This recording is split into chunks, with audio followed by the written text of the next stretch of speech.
E, obviamente, quando se trata de João Batista, a primeira questão que vem, e se não vier, alguma coisa está errada, porque é intuitivo que ela surja, que ela apareça, que ela chegue, é a pergunta sobre quem era João Batista de fato. E tem muita gente que pensa que sabe, mas nem todo mundo sabe de fato quem era João Batista. E o anjo tinha dito a Zacarias quem era João Batista. Ele será o cumprimento da profecia do profeta Isaías, no capítulo 40, que vocês todos podem ler, está aí, diante dos olhos da gente, sem mistério e sem selo. É só ler. E o anjo diz: ele será o cumprimento do sonho de Isaías, da palavra de Deus pela boca do profeta, mais messiânico de todos, e que profetizou abundantemente sobre o Messias, tanto quanto profetiza sobre a vinda desse seu predecessor, que é um abridor de caminhos, e que é um arrombador de portas de ferro, que é uma espécie de Ciro espiritual que quebra os ferrolhos, arromba as portas, aplana caminhos, como Ciro o Grande tinha feito, mandando Israel de volta do exílio, já agora na Pérsia, para sua própria terra, 500 anos antes. Então, essa identificação de João Batista com essas figuras antepassadas é extraordinária. E o cumprimento dessa profecia de preparar o caminho para a chegada desse outro, que é posterior a ele e que vem algum tempo, não muito tempo depois. E João é apenas um parteiro dessa graça. Ele entra na história com fórceps para abrir o caminho, para preparar, para criar um lugar, um chão mais fértil para a palavra que ganharia sua plenitude na manifestação de Jesus, seu primo, quando se manifestasse e quando chegasse. E é isso que ele faz, porque era essa pessoa que ele era, de maneira muito resumida. E aí vem uma segunda pergunta para a gente encerrar no dia de hoje, porque eu vou falar sobre João Batista amanhã também, e depois de amanhã, na segunda, da terça-feira, outra vez, a gente tem uns 3 ou 4 dias de João Batista aqui diante de nós, para tratarmos desse personagem que chega em Mateus no capítulo 3 e é introduzido à nossa presença. E a pergunta de muitos é: o que pensavam dele e o que ele pensava de si mesmo quando ele apareceu? É claro que ele foi criado naquela região montanhosa da Judéia, que hoje a gente chama de Encarem, com as histórias do seu pai, da sua mãe, da visita de Maria. Não era uma coisa muito simples para as parentelas se encontrarem. Talvez Maria e Isabel, conquanto os evangelhos não narrem isto, tenham se encontrado uma vez ou duas no curso da vida, depois do nascimento de Jesus, talvez no templo, quando Jesus tinha 12 anos, conforme a narrativa de Lucas, e a família de Jesus veio com outros familiares de Nazaré até Jerusalém. Quem sabe Zacarias ou Isabel, provavelmente Zacarias já estivesse morto, ou se Isabel ainda estivesse viva, quem sabe eles tenham se encontrado nesse período, mas é mera especulação. O fato é que a narrativa do Novo Testamento não coloca mais Isabel e Maria juntas em nenhuma das ocorrências futuras. O que eu estou dizendo é mera especulação, apenas para dizer que, no entanto, João cresceu sabendo que sobre ele repousavam palavras e promessas impossíveis, e que ele era filho da impossibilidade. Ele era um Isaque dessa promessa feita por Deus aos seus pais e ao mundo. Ele era um signo dessa validação. Isso cresceu tão impregnado nele que ele próprio se dedicou a uma vida celibatária, uma vida eunuca, uma vida de nazireu, que era uma figura do Velho Testamento, completamente consagrada a Deus, que não casava, tinha uma dieta totalmente diferente, não se alimentava como todos os homens, não comia carne, não bebia vinho, não comia uma quantidade enorme de alimentos, mesmo quando eram kosher, que o resto da religião judaica comia, mas ele assumiu para si essa persona do nazireu do Velho Testamento e vive não só uma existência completamente diferente, a gente não pode dizer que ela era vegana, porque ele comia carne de inseto, de gafanhoto, era a proteína animal que ele ingeria, juntamente com o recurso do mel silvestre. E esses eram os dois elementos principais da alimentação desse indivíduo.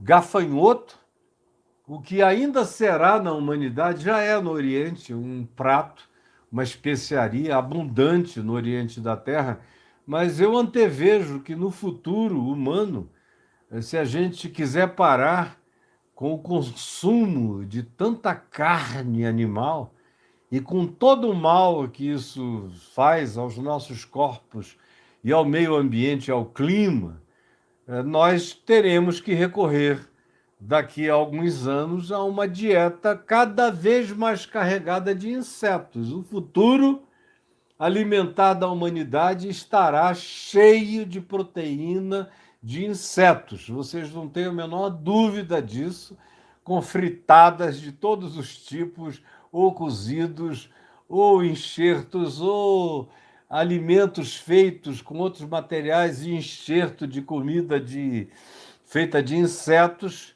Como eu já disse, o Oriente da Terra é abundante nisso e gerações inteiras já se alimentam semelhantemente a João Batista no que diz respeito à proteína animal de insetos. E não somente isso, mas ele se tornou um ermitão, um cara do deserto, que se afastou do convívio da sociedade humana mais densa que havia à volta dele em Jerusalém. Ele era um homem que não ia ao templo. O pai era sacerdote, morreu como sacerdote, mas João Batista não era um frequentador do templo.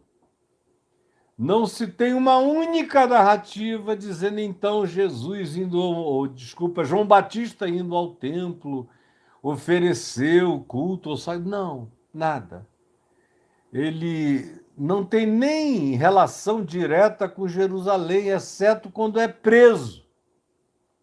A presença do Batista em Jerusalém acontece por ação imperativa e despótica do rei Herodes Antipas, quando o prende por causa do pedido feito por Herodias, a demanda que foi posta na boca de Salomé, que tinha encantado eroticamente a Herodes Antipas, ficou doido de desejo de possuí-la, e para ter acesso a isso, o negócio estabelecido foi a cabeça de João Batista num prato.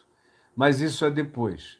O fato que eu estou aqui afirmando é que você pode associar João Batista a tudo, menos à religião, menos ao templo, menos aos turnos sacerdotais, embora fosse ele próprio da família, da descendência sacerdotal da tribo de Levi, filho de Zacarias, com Isabel. Mas ele próprio sabia que ele tinha nascido para existir fora do sistema, para viver fora do ambiente da religião, fora do ambiente da contratação religiosa de Deus proposto pela religião com os homens. Ele tinha nascido para outro mundo, para outro tempo, para outra era, para outra época, para outra idade da consciência, aonde já não seria mais em templos e nem em lugares onde se deveria adorar a Deus, mas em espírito e em verdade, como Jesus veio a dizer mais tarde, em Samaria, e que ecoa para o mundo inteiro eternamente essas palavras. E João Batista foi um desses primeiros crentes destemplificados. Foi um desses primeiros crentes a provarem Deus na subjetividade, sabendo que nenhum lugar, que nenhuma realidade apelidada de sagrada tinha qualquer poder espiritual adicional, que eram meras relíquias humanas, fruto do condicionamento humano e da vontade do desejo humano de serem gestores e administradores do culto a Deus, da experiência com Deus, da vida com Deus, dos mandamentos de Deus. E ele irrompe, rasgando e sendo um ente disruptivo. João Batista é um dos entes mais disruptivos do Novo Testamento. É óbvio que ninguém atinge o nível de disruptividade que a gente encontra em Jesus, que é realmente aquele que rompe. Mas João, antes dele, é praticamente incomparável. Como ele nasce com essa consciência de que ele era um ser que estava interrompendo um tempo para sempre. Ele era um profeta, como todo profeta, mas especialmente ele, da disruptividade total entre o passado, o presente e o futuro. E ele tinha consciência disso. E viveu fora do lugar das relíquias, ou do sagrado, ou das gestões divinas. E foi para o deserto. E se colocou num lugar anti-marketing, porque é contra toda a noção básica de marketing viver-se a vida de um João Batista, ou viver a própria vida de Jesus, que é totalmente disruptiva, inclusive em relação ao marketing convencional. Como os irmãos de Jesus disseram, ninguém que, querendo ser conhecido publicamente, vive e faz os seus feitos em oculto, nos lugares mais remotos da Terra. Tu não tens nenhuma noção de marketing, foi o que os irmãos disseram a ele, lá no Evangelho de João, no capítulo 8. Então, João Batista é também esse ser disruptivo, que não vai ao templo, que não anda por dentro de Jerusalém, que não chama as multidões aonde as multidões estão e vivem, mas, ao contrário, vai para o Jordão, para o deserto do Jordão, onde havia água, gafanhoto e mel, e silêncio, para oração, para o jejum, para a entrega, para essa vida monástica totalmente diferente, dedicada e consagrada exclusivamente à missão que o possuía, que o dominava, que o marcava. Ele não tinha nem que pensar nela, ele era pensado por ela. Ele não tinha nem que imaginar essa missão, ele tinha sido imaginado pela missão.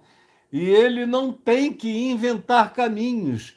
Ele sabe que ele tem apenas que andar no caminho da própria intuição profética que o habitava. E vai para esses lugares desertos.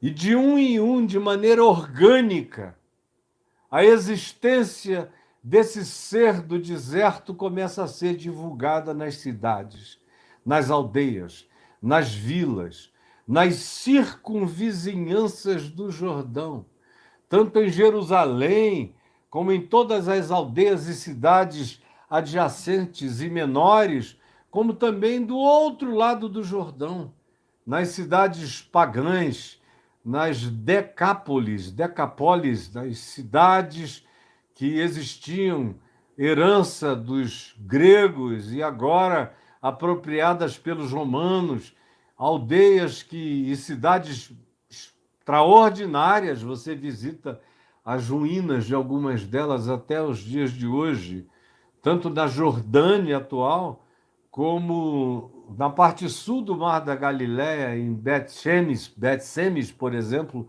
onde você tem uma das decápolis erigidas com toda aquela glória greco-romana. A mesma coisa em Gerasa, na Jordânia, na terra do Gerazeno, do Gadareno, uma das ruínas mais lindas de se visitar, bastante preservada, que reconstrói a imagem do cenário do primeiro século extraordinariamente na cabeça da pessoa. E gente de todos esses lugares vieram encontrar João o Batista. E esse João, o Batista, está lá, e com uma mensagem simples e única, que é essa palavra que dizia: mudem de mente. Mudem de mente. Esse é o grande grito de João. Mudem a mentalidade. Passem a ver a vida com outros olhos. A gente lê a palavra arrependei-vos e fica entendendo só a conotação do significado de arrependimento.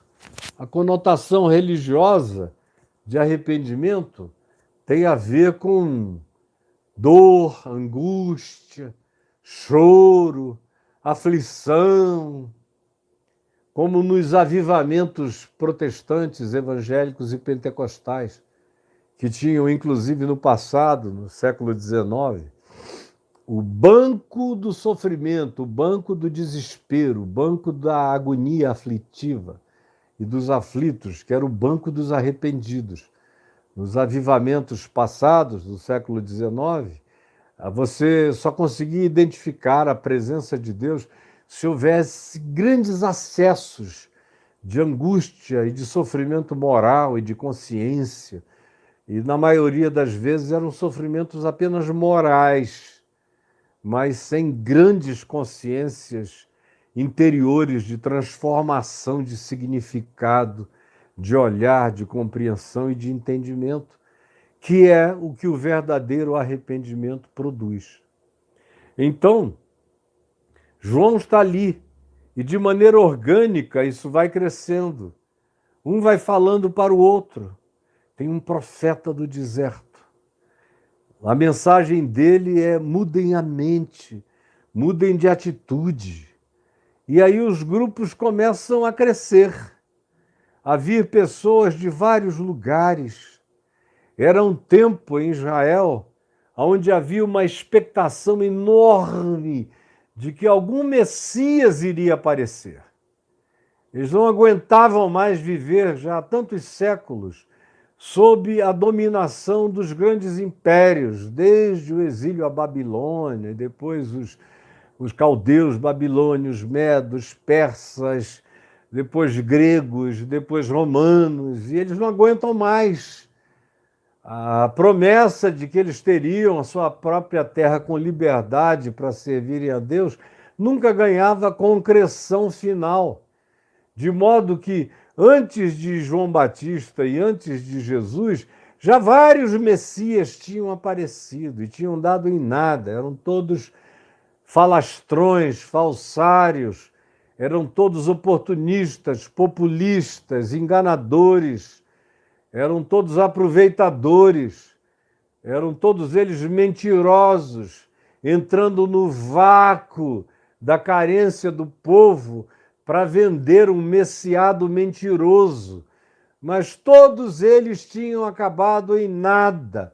Morriam e os seus discípulos se dispersavam e o assunto e a temática acabava até aparecer um outro.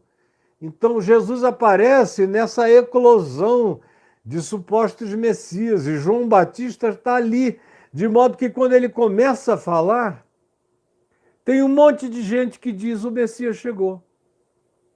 O Messias chegou. E essa é a questão que é levada a João: escuta, dize-nos, o Messias chegou?